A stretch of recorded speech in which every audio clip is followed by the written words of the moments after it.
preste atenção, não sei o quê. Tá, cai na prova. Rio Grande do Norte, prova no Rio Grande do Norte, né? Ó, Diana é um exemplo aí. Diana aí é um exemplo, né, Diana?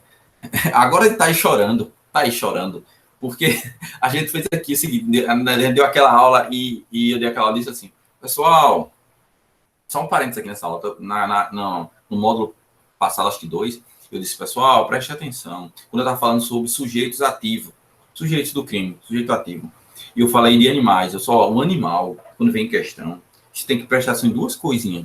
Uma, se o animal está sendo usado pelo seu dono como instrumento para cometer o crime, se ele utiliza o animal, se ele atiça o animal para atacar alguma pessoa, e aquele indivíduo que está sendo atacado, ele reage e mata o animal, por exemplo, aquele indivíduo ele age em legítima defesa. Por quê? Porque o dono do animal, o dono do cão, por exemplo, está atiçando, está usando o animal como se fosse uma arma. Tá? É diferente de um animal que, por si só, sozinho, ele resolve atacar uma pessoa que vai passando na rua.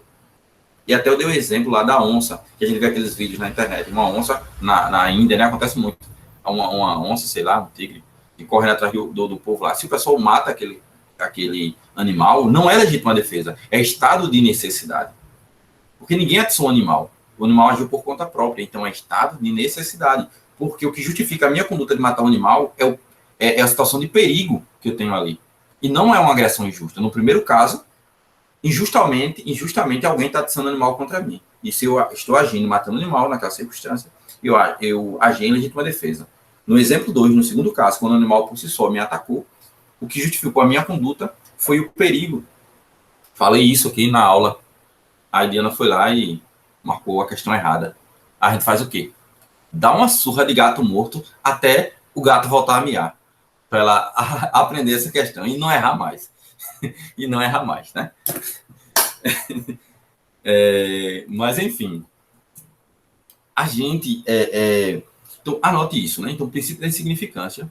O princípio da significância, ele afasta a tipicidade material. Anote aí. Anote, passa aquela canetinha amarelinha aí. O princípio da significância afasta a tipicidade material, tá ok? Ó. Deixa eu apagar aqui, porque eu quero explicar outra coisa a vocês. E perceba que eu estou aqui só no slide eu estou aqui só no slide ainda da revisão, né, gente?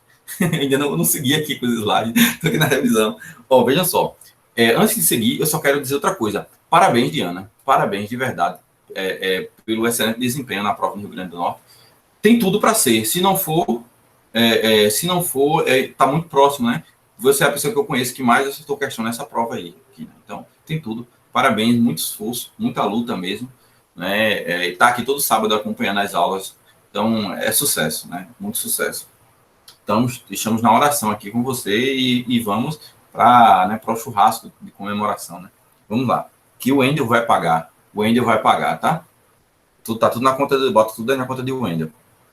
Ó, pessoal, vejam só.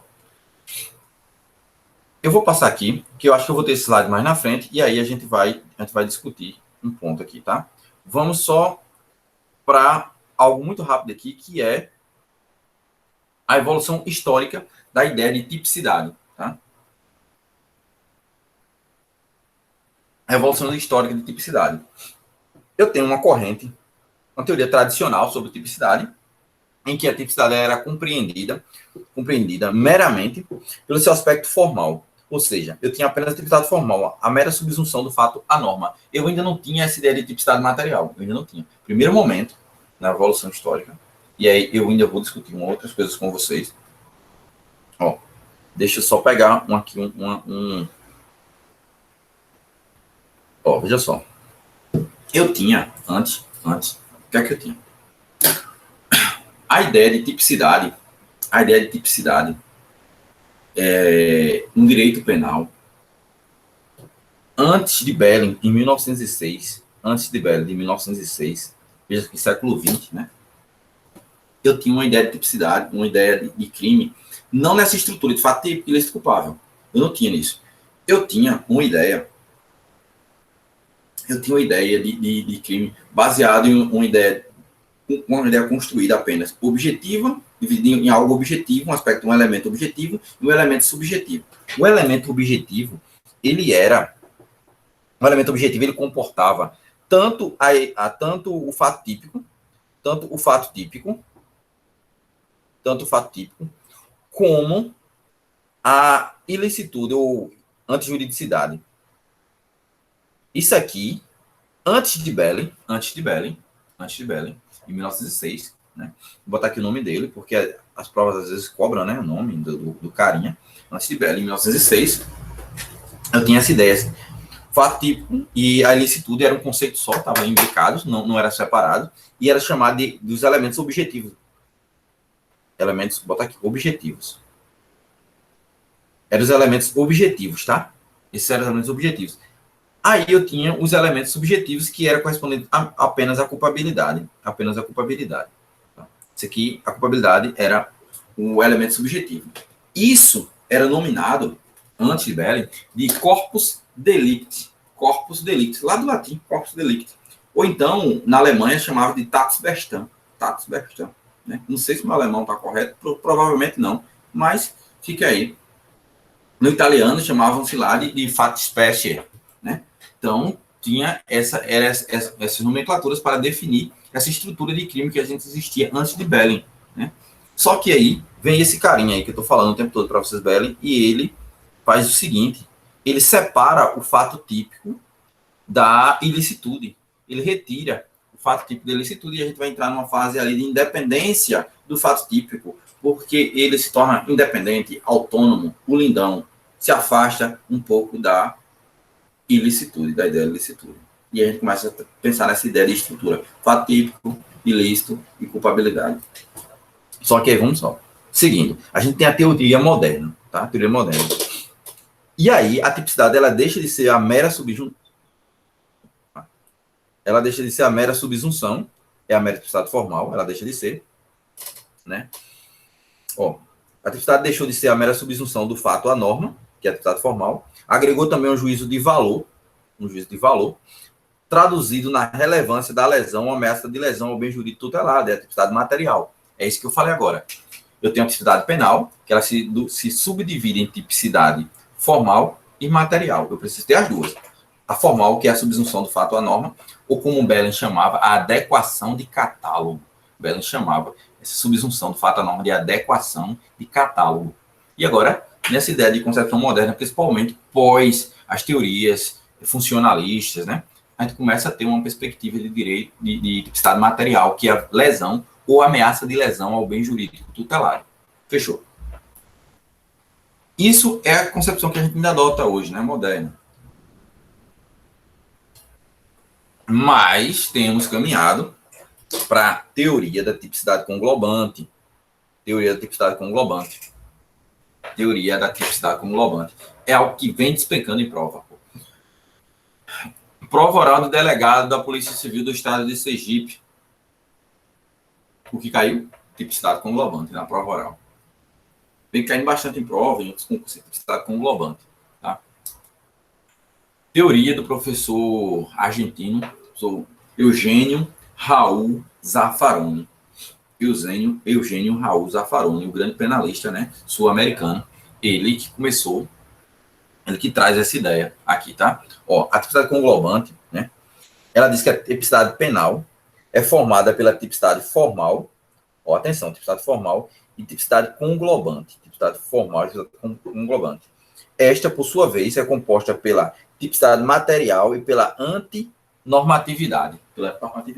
E aqui, eu posso até me antecipar e pedir um segundinho da atenção de vocês, tá? Então, eu vou repetir depois, e aí você anota. Eu vou rabiscando, mas, por enquanto, preste atenção aqui. Dá aquela, né, relaxada. Eu tô sentindo que vocês estão tensos. Gente, o sábado vai começar daqui a pouco. O sábado só começa depois de meia-noite, né? Começa depois de meia-noite. Aquelas doses de tequila com aquele limãozinho, tal, não sei o que, fica água na boca.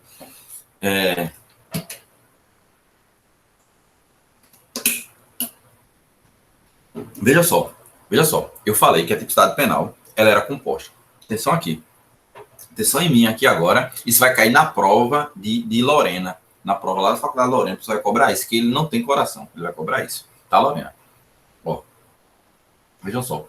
Eu falei que hoje a gente tem essa perspectiva de tipicidade. A tipicidade penal, ela é formada pela tipicidade formal pela tipicidade material. Tipicidade formal e tipicidade material. Hoje nós temos tipicidade penal. Ela é formada, pela tipicidade formal mais a tipicidade material, tá certo?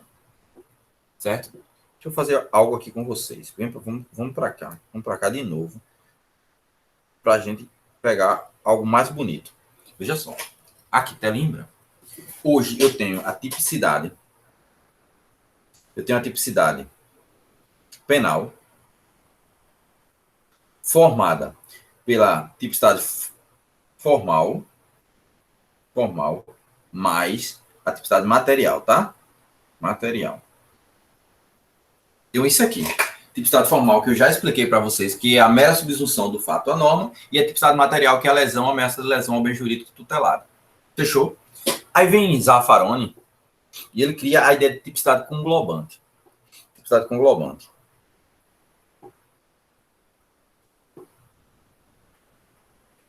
Está feio demais, peraí. Tipicidade. Tá aqui.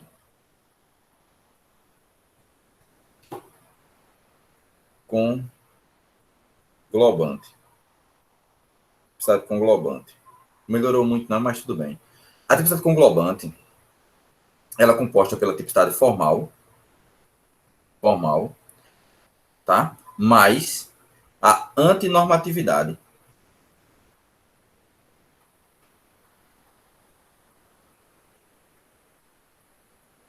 Antinormatividade, tá? É esse novo desenho que Zaffaroni ele vai propor. Primeira ideia. Tipicidade formal é a mesma ideia que nós temos aqui na tipicidade penal comum que nós temos hoje. A mesma ideia. É a substituição do fato à norma. Só que vai dizer o seguinte. Veja só. Alguns casos, não basta que eu tenha tipicidade material. Não basta que eu tenha a lesão, ameaça lesão ao bem jurídico. Eu tenho que saber se aquela conduta que o indivíduo realizou, ele é contrário ao ordenamento jurídico como um todo. Não basta que a conduta realizada pelo indivíduo seja contrária apenas à lei penal, ao ordenamento jurídico penal ali, como se fosse um microcosmo. Né? Não, ele tem que ser contrário a todo o ordenamento jurídico, né? A toda a ordem jurídica. Porque, vejam só, e aqui eu vou dar o exemplo que Zaffaroni dá, né? Para que você entenda melhor. Imagine que no processo de execução, o credor vai lá e diz assim, credor, o Wendel está me devendo, vou entrar com uma ação de execução, peço para que o juiz ele sequestre, penhore, enfim, os bens de Wendel. Aí o juiz manda lá o oficial de justiça sequestrar lá os quadros, né, as obras de arte que o Wendel tem na casa dele. E o cara vai lá e pega aquela estátua lá que ia falar uma coisa, deixa pra lá. Pega aqueles quadros, né? Aquelas estátuas que o Wendel tem aí e leva. O cara chega na casa de Wendel, o Wendel não atende. O cara vai lá, pega os bens e leva. Pegou os bens lá, que tava lá e levou. Se você for olhar, você diz assim, esse oficial de justiça que subtraiu lá os bens, pegou os bens, ele levou. Assim, ele cometeu algum crime? Você diz, não, olha assim, ele não cometeu nenhum crime. Aí tudo bem, eu concordo. Aí vem a segunda pergunta. Por que, meu lindo? Por que, minha linda? Ele não cometeu nenhum crime. Aí você porque ele estava num estrito cumprimento do dever legal. Ele estava cumprindo uma ordem legal. Mas o estrito cumprimento do dever legal, ele afasta a ilicitude. O segundo substrato do crime, a gente está falando do primeiro aqui, do fato típico. Ou seja, subtrair coisa alheia para si ou para outro continua sendo fato típico. Continua sendo fato típico. Então perceba que, enquanto eu tenho o direito penal proibindo essa conduta, eu tenho o direito civil e processual civil incentivando que o indivíduo faça isso lá. Percebe que é o que Zaffaroni diz, que o que, em tese, era para ser um ordenamento jurídico, que era para ser uma ordem jurídica, passa a ser uma desordem jurídica. Um desordenamento jurídico, né? Como aí costuma chamar, como prefere, né? Um desordenamento jurídico. Então, o que Zaffaroni vai fazer com a teoria de tipicidade conglobante? Ele vai antecipar essa análise do estrito cumprimento do dever legal, exercício regular de direito, que vamos estudar na próxima aula, quando estivermos falando de fatos de ilicitude, e ele já analisa isso aqui dentro da antinormatividade. Tá? Então, para que eu possa falar de tipicidade, à luz da tipicidade conglobante, eu preciso ter a tipicidade formal, mero juízo, subsunção, fato à norma. Eu preciso ter a violação, que é a tipicidade material, que vai estar aqui dentro da ideia de normatividade também. Tá? Eu preciso ter a lesão, eu preciso ter a lesão ao bem jurídico tutelado, ou ameaça de lesão ao bem jurídico tutelado. E eu não posso ter uma norma no ordenamento jurídico que incentive a minha conduta. Então, a minha conduta ela tem que ser reprovável à luz de todo o ordenamento jurídico. Não apenas proibida à luz do direito penal. Tem que ser proibida à luz de todo o ordenamento jurídico. Porque o direito ele é uno, né? Ele é uno, é um ordenamento completo, tá? Entendeu? Deu para entender? Eu quero feedback de vocês agora, nesse momento, porque senão eu vou redesenhar a coisa toda aqui. Feedback. Josiane, eu vi que não entendeu, já saquei ali que não entendeu. Bárbara, Tati, Lorena deu sim, beleza. Para quem ficou num vácuo, vamos tentar aqui novamente, tá? Ó, vou apagar aqui só para a gente ter um espaço.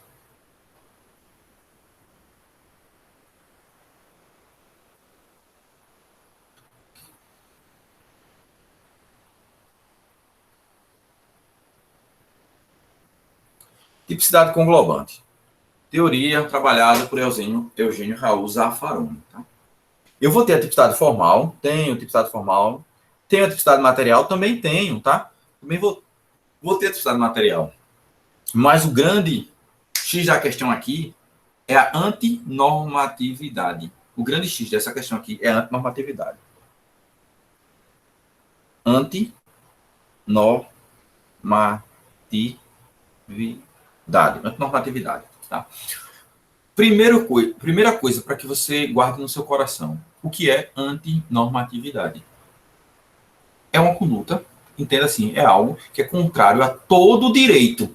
Não só contrário ao direito penal. Não só contrário ao direito penal.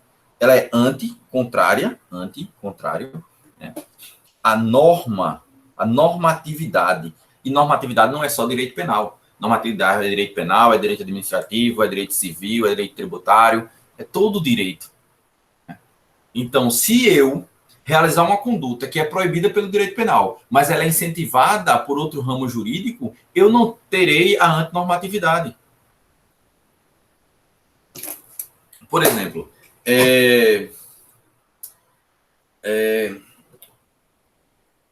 vamos pegar um exemplo policial. Vamos supor que você passa, você é agente e você está vendo um flagrante, um delito, até mesmo com qualquer do povo. A Ari deu aula agora sobre isso, maravilhosamente, uma aula linda, espetacular. Como diria um cara do YouTube aí, carro velho, achei uma aula estrambofágica. Cara, veja só. Se está acontecendo um flagrante, você prende alguém em flagrante, você se olha a liberdade de alguém,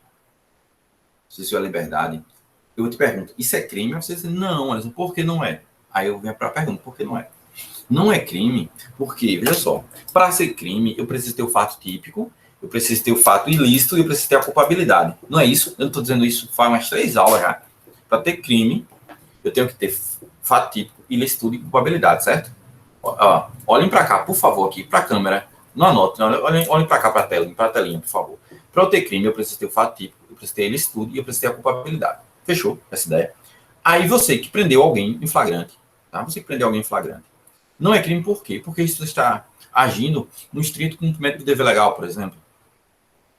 O estrito cumprimento do dever legal, ele retira isso aqui, ó, esse elemento aqui, o fato típico. Esse elemento aqui, o fato típico é o que ele vai retirar. Pum. Fato típico. Aí eu nem sequer, se eu tiver o fato típico, eu não tenho nem como analisar a culpabilidade, porque é uma escadinha. Eu primeiro olho o fato típico, analiso. Se eu fechar o fato típico, eu vou passar para analisar a ilicitude. Se eu fechar a ilicitude, eu vou passar para analisar a culpabilidade. Quando você realiza uma conduta, por exemplo, estritamente dever legal, você retira o fato típico. Então, sequer você vai pensar em culpabilidade. Você retira a ilicitude e retira a culpabilidade. O fato ele continua sendo típico. Ele continua sendo típico. Continua sendo típico. Você restringiu a liberdade de alguém, você pode incidir algum crime, né? Constrangimento legal, alguma coisa do tipo. Poderia incidir. O fato continua sendo típico. Você, que enquanto oficial de justiça, que pega os bens de alguém que